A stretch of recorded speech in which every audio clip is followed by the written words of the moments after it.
Boche gold and diamonds. Buy now pay later.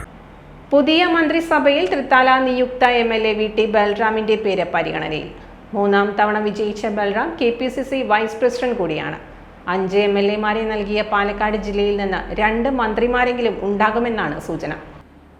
നിയമസഭാ തിരഞ്ഞെടുപ്പിൽ UDF-ന് 5 സീറ്റുകൾ നൽകിയ പാലക്കാട് ജില്ലയ്ക്ക് മന്ത്രിമാർ ആരൊക്കെ ഉണ്ടാകുമെന്നറിയാനുള്ള ആകാംക്ഷയിലാണ് ജനം. കോൺഗ്രസിന് 4, മുസ്ലിം ലീഗിന് 1 MLA-യുമാണുള്ളത്. മന്ത്രി സ്ഥാനത്ത് തിളങ്ങാനുള്ള മികവുള്ളവരാണ് വിജയിച്ചവരെല്ലാം. കഴിഞ്ഞ സർക്കാരിൻ്റെ കാലത്ത് ജില്ലയിൽ 2 മന്ത്രിമാരുണ്ടായിരുന്നു. ഇത്തവണയും കുറഞ്ഞത് 2 മന്ത്രിമാർ ഉണ്ടാവുമെന്നാണ് സൂചന.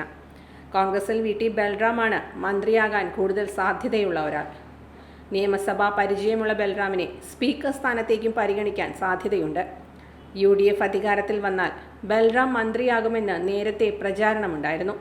തുടർച്ചയായി 4ാം തവണ മണ്ണാർക്കാട്ട് നിന്നും വിജയിച്ച മുസ്ലിം ലീഗിലെ N ഷംസുദ്ദീന് മന്ത്രിസ്ഥാനം ലഭിക്കാനുള്ള സാധ്യതകൾ ഏറെയാണ്.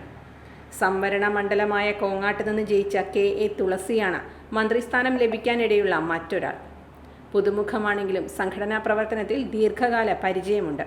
കഴിഞ്ഞ ഭരണത്തിൽ തൃത്താലയിലെ സാമാജികനായ MB രാജേഷ് ആദ്യം സ്പീക്കറാവുകയും പിന്നീട് തദ്ദേശ സ്വയംഭരണ, എക്സൈസ്, പാർലമെന്ററി കാര്യ വകുപ്പ് മന്ത്രിയുമായിരുന്നു.